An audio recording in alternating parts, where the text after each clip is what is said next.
Hello!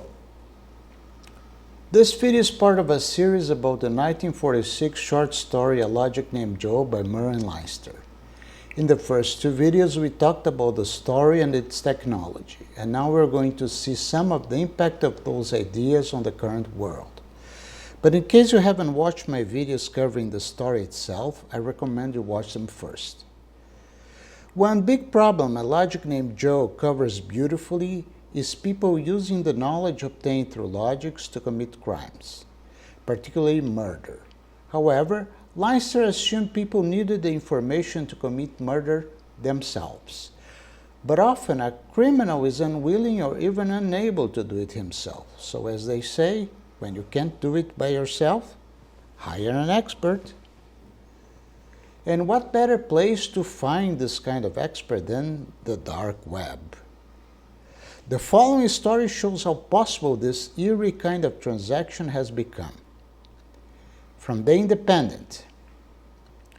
Retired GP ordered mob to end the life of his financial advisor after losing £300,000. Sorry, I can't say certain words.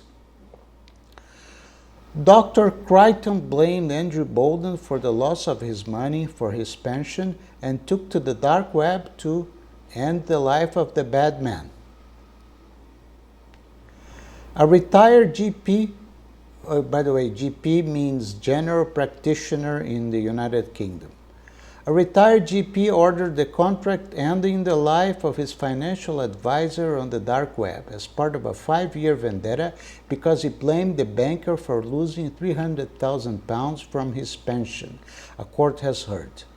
Dr. David Crichton of Calder Road, Bournemouth, is accused of accessing the website of the Chechen mob where he selected an order to end the life of the bad man with an equivalent cost of $5,000, £3,800 to be paid in Bitcoin. The 64-year-old is on trial at Winchester Crown Court for attempting to solicit the murder of Andrew Bolden, a pension and wealth investment advisor in Edinburgh for the London-based private bank Brown Shipley on February 26 last year. He is also accused of 3 charges of sending a malicious communication made up of 2 text messages and 1 phone call with the aim of making Mr. Bolden fear he would commit suicide. Simon Jones, prosecuting, said Dr. Crichton's actions were discovered by officers with the National Crime Agency, NCA, who had been monitoring a dark web page called Crime Bay by Chechen Mob, and found the order made for a hitman to end the life of Mr. Bolden. Mr. Jones said the defendant had used a special browser on his computer and created an account on the dark web, on the website, before he chose the option to end the life of the bad man, with other options available being beat the ass out of him, set his car on fire, set his house on fire. The prosecutor said the defendant's intentions could not be clearer. The steps he took were very clearly an attempt to solicit, ask for, request, seek a murder. Mr. Jones said Dr. Crichton met Mr. Bolden when he was running a seminar in Bournemouth in September 2011 on NHS pensions, and he gave the GP paid-for advice on how to invest his £1.8 million pension, with an agreement for further advice to be given. The prosecutor said Dr. Crichton delayed some of the aspects of his advice. He missed certain deadlines and incurred a tax penalty. He said Dr. Crichton made a complaint to the financial regulator, but Mr. Bolden was found to have given correct advice. He said Dr. Crichton sent hundreds of emails prompting his address to be blocked, then sent a text message to Mr. Bolden on 4 February 2017, saying, "I'm contacting you out of desperation because you are the only person who can save my life." Mr. Jones said Dr. Crichton then called Mr. Bolden, saying his life is at risk, before sending another message on 4 March saying, "I remain desperate to speak to you, and since you know my life is at risk, I can't believe you are obstructing me in this."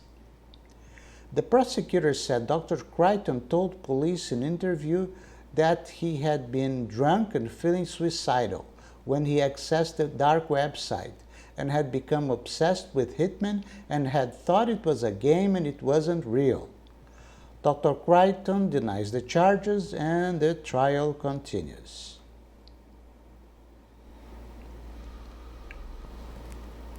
Another problem the short story mentions is when technology is used to breach ordinary people's privacy, and personal information, including secret financial and bank details, can be made public for the victim's misfortune. Again, if you want to commit a crime, the dark web is the place to go. The following story demonstrates how you can find illegal items on sale and how vulnerable we all are. From The Independent. 15 billion stolen passports on sale on the dark web, research reveals. There are more than 15 billion stolen account credentials circulating on criminal forums within the dark web, a new study has revealed. Researchers at cybersecurity firm Digital Shadows discovered usernames, passwords, and other login information for everything from online bank accounts to music and video streaming services. The majority of exposed credentials belong to consumers rather than businesses, and researchers found resulting from hundreds of thousands of data breaches. Unsurprisingly, the most expensive credentials for sale were those for bank and financial services. The average listing for these was £56 on the dark web, a section of the internet notorious for criminal activity that is only accessible using specialist software. The sheer number of credentials available is staggering, said Rick Holland, CISO at Digital Shadows. Some of these exposed accounts can have or have access to incredibly sensitive information. Details exposed from the breach could be reused to compromise accounts elsewhere. Mr. Holland said that his firm has alerted its customers to around 27 million credentials over the past 1.5 years that could directly affect them. The number of stolen credentials has risen by more than 300% since 2018 due to a surge in data breaches. An estimated 100,000 separate breaches have taken place over the last 2 years. Among the credentials for sale were those that granted access to accounts within organizations, with usernames containing the word invoice or invoices among the most popular listings. Digital Shadows said it was unable to confirm the validity of the data that the vendors purport to own without purchasing it. The researchers said that listings included those for large corporations and government organizations in multiple countries.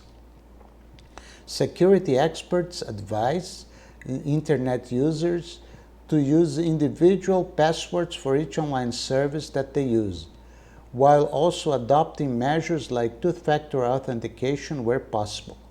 Online tools like Have I Been Pwned can also indicate whether a person's email address has been compromised in a major data breach. Well, that's it for now. Don't forget to give this video a like, hit the notification bell, and leave a comment. Make sure you catch the first 2 videos of the series, the ones about the story itself and other aspects mentioned in it, as well as the last video where I start analyzing the impact of Leinster's ideas on the current world. Next episode, we'll take a look at the ever-growing presence of artificial intelligence in the internet, as reality becomes more and more like the scenario described in a logic named Joe. See you all then.